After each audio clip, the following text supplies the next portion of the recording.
Hello guys, it's me Phoebe again for Audio Girl Africa, and thank you for watching our video last week or some weeks ago about how to set up your recording studio and the things you need to set up your studio.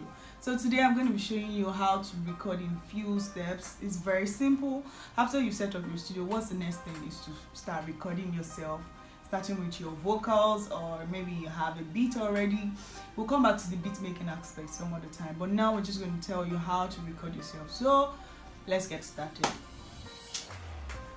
Alright, so currently I use Logic Pro X. Okay, yes, that's the latest Logic currently. So I'm just going to first open my Logic. What I mean by Logic is it's a digital audio workstation that I use in making my music, recording my tracks, and also mixing. Also, I'm a Logic fan for life. Okay, so pardon me. I also do a little bit of Sonar too. Yes, so let's get started. So while my Logic is loading, so I'm going to open a new template. All right, barely new. So the first thing you see most time is you see it asks you for what exactly you want to do.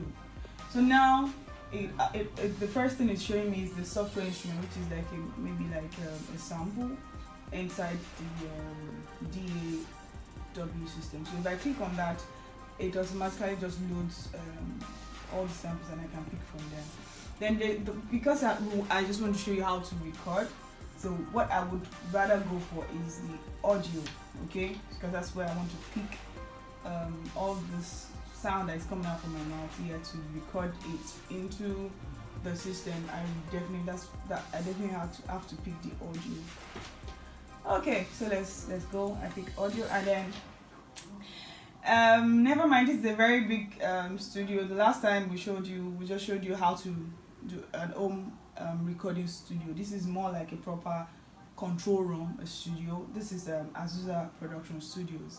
Yeah, so we have the M32 MIDI. So that's like, instead of your Scarlett 2i2 interface, this is a much more bigger, much more complex audio interface. It's the mixing console. Okay, so this is where all your inputs are patched into. This is where then audio is being sent to your outputs, which are your speakers. Okay, so it's just the same basic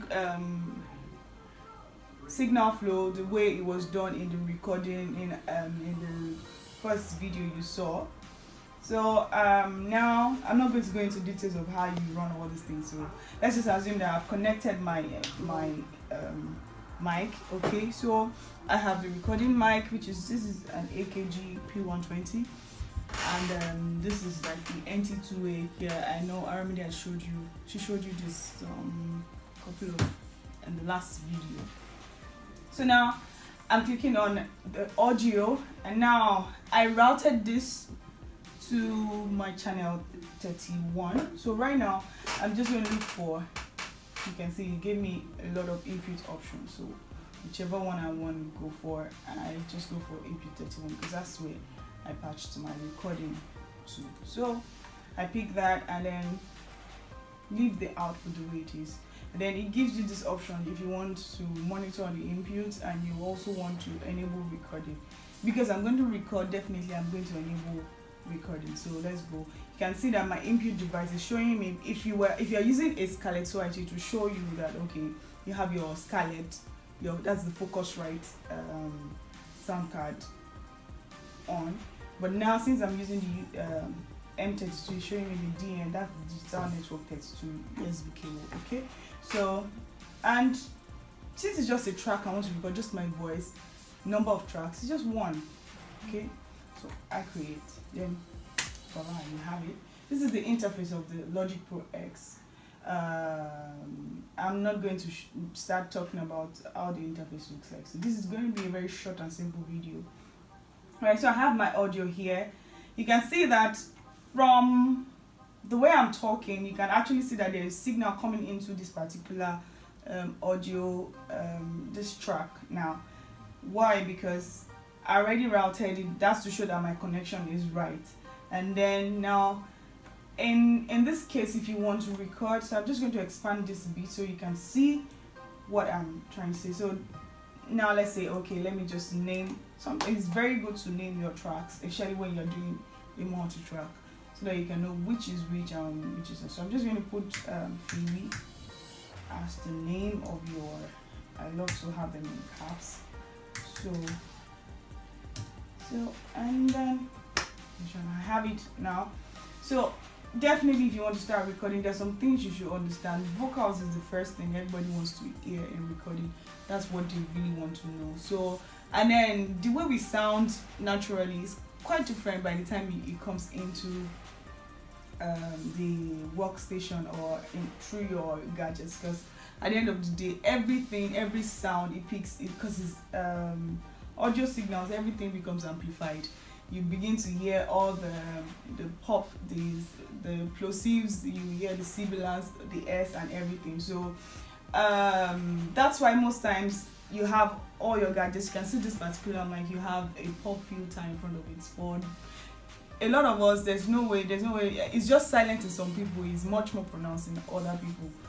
When we pronounce the word P or B, there's always this plosive sound, or when you pronounce C or sure, there's always that sibilance. That's what we call sibilance. So to cut off some of these things, you have the pop filter to help you take off some of those sharp sounds and to help you with your recording. So for this one, you can see I don't have any pop filter in front of me, because at the end of the day, this particular mic has a way of helping me cut down the low. All right, so I can just turn this up and then roll off my low end to like 0 dB. So it just helps you, it just saves you a lot of stress. So now I just want to record. So first thing, I'm using from Logic, and it applies to almost every other DAW system that you might be using. So you pick you enable your recording. It even shows you, so just click this. Some other workstation like FL, you probably just see you probably just go to where you can enable recording and just enable it. Okay, so now that we have this, your recording is enabled. Now I either click on this, that's the red button for the record, or there's a shortcut on the keyboard where you just click on your R. No command, no control, just R. Immediately I click on R, I start recording. Okay, so let's just make a quick recording. Okay, guys. So now let's just record. Remember, you just click the R and we'll go.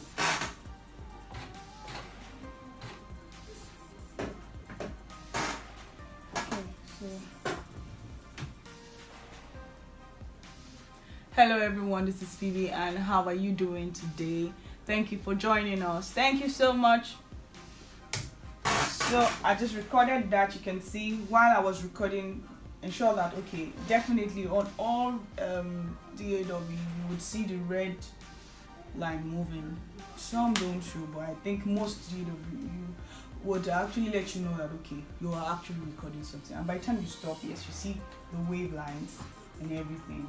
So definitely, because I've already set my gain here and everything. If you're using the 2i2, you definitely have to set your gain level to ensure that your audio signals are actually above the noise level and you have a proper recording. So let's hear what I just recorded now, and let's see how far we've gone. Okay, so